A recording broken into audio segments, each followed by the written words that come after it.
Hey guys, Gary the Gremlin here, but I can't deal with that now because today we're looking at the Hammond Collection Atrociraptor Ghost.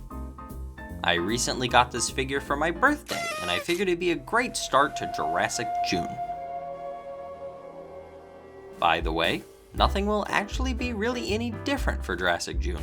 The only slight change might be that I post less filler shorts in between my Hammond Collection ranking videos. But as a dinosaur-related channel, I have to stress that it is June, and we are Jurassic. I went back and forth on getting this figure for a while because I didn't really know if I wanted it or not. It makes me a little sad knowing that this will be the last time I open a Hammond Collection figure in this specific style of packaging. All the new figures have that redundant Real FX label on their packaging, and I think I'll miss this amber-colored insert.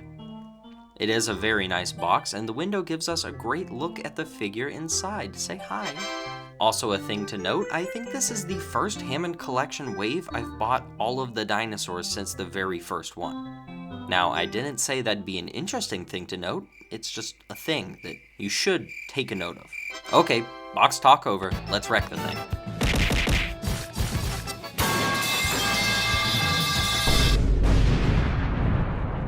It just never gets old. Frankly, quick 3-second review of just the toy as a toy. This thing is perfectly great. If you love Jurassic World Dominion and you adored the Atrociraptor squad, it is time to click off the video. Those were the only nice words I'm gonna manage to get out on the Atrociraptor. This is a good toy with good joints, great articulation, decent enough paintwork, and possibly the worst design in all of the Jurassic franchise. I'm not even trying to hide behind the weak man's excuse of saying, oh, well, that's just my opinion. While it is my opinion, it's a correct one as well. This thing is hella ugly. The Dominion Atrociraptor design is just plain bad. Maybe just a little bit better than the Pyroraptor, but not by a lot. Here is my best attempt at articulating exactly what is wrong with this thing. It looks AI generated. And hey, okay. Don't click off the video. I don't mean that in the boomer way. I get it's a buzzword and all that. I don't mean it looks uncanny or anything like that. I mean this looks like it was created by an artificial intelligence scanning thousands of images of knockoff Chap May Jurassic Park styled raptors and amalgamating them into one really boring design. This is a Velociraptor by committee. What makes a dinosaur cool? While focus groups show red eyes and pale colors look cool. What makes a dinosaur seem dangerous? Polling reported that bigger claws and more spikes are trending. How can we make the original raptor better? Add some spikes on it. It's just lame and pathetic. Forgettable, which is almost worse than ugly. If you're paying attention, you'll notice I haven't even mentioned paleo accuracy once, and that's because that's beside the point here. I'm just talking about good dinosaur design. This thing reached a point where it looks so bland and uninspired that it doesn't even look like it was from a Jurassic movie. We have officially reached Speckles the Tarbosaurus 3D levels of ugly, toothless, watered-down dinosaur design. It's the problem that 90% of the Dominion designs have, and I guess the only surprising thing at this point is that I'm still here complaining about it. So officially, for the rest of the video, I'm dropping it. Not even gonna talk about how the Atrociraptor scene in Malta was absolutely the worst scene of that terrible film in the entire franchise. We're done. For all of Ghost's design atrocities, this figure is easily the best raptor or raptor-adjacent animal in the Hammond Collection. Wow, right off the bat, I said a nice thing. I may hate the more robust and generic look, but it lends itself a lot better to joints than the very thin and fiddly blue design. The feet on Ghost are pretty big, but it feels and looks fine because the rest of the design is. Same with the neck and arms and everything. Big and bulky he is. The joints are hidden a lot better and not as plainly obvious as on Blue. Today isn't the Hate on Blue episode, okay? She already had her time in the spotlight. I'm really just using her as a point of reference because so far, she's the best quality Hammond Collection Dromaeosaur, and Ghost is leagues better than her in terms of quality and feel.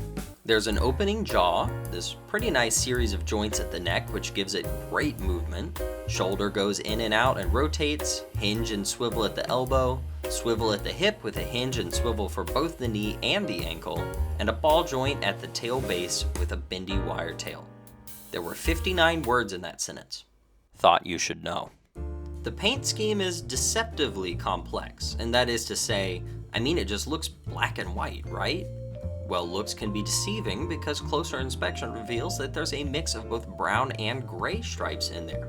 I noticed it instantly because I'm YouTube's best toy reviewer, but you probably didn't even know that till now. You silly Billy. Silly Billy. If Dr. Ian Malcolm hadn't died at the end of the first book, he'd be very mad with you currently. There's also this big, beady, gorgeous red eye. The Hammond collection sometimes really misses with these eyes, but lately things have been good. This one just looks amazing. It's so crisp and clear, and when the light catches it just right, it shines this evil perfect pink. Whoever runs the sweatshop at Mattel must have been doing a good job at keeping the designers fed. This is some of their finest work. Great job, team. And for being one of the small assortment, Ghost is a pretty decent size. Nowhere near as heavy as the Scoot, being a raptor and all that, but that extra bulk adds a lot more presence and a tad bit more length than the other raptors. So here's the deal. I think it's sort of crazy that this is absolutely the best out of all the small figure assortment for this wave, and maybe the history of the line. Because it's definitely my least favorite in concept. Didn't care for Dominion much, and cared for the Atrociraptor in it even less. But being perfectly honest, as a toy, this is much more interesting and a better time than the Baby Trike or the Scutosaurus. This toy gets stunning marks because somehow it elevated the Dominion Atrociraptor design for me, a feat I thought impossible up until now. I really do loathe that design, but the quality of this toy made me second guess that decision. If I were to be, say, making a tier list of all the Jurassic designs, this toy would change Atrociraptor from an F tier to maybe an E tier.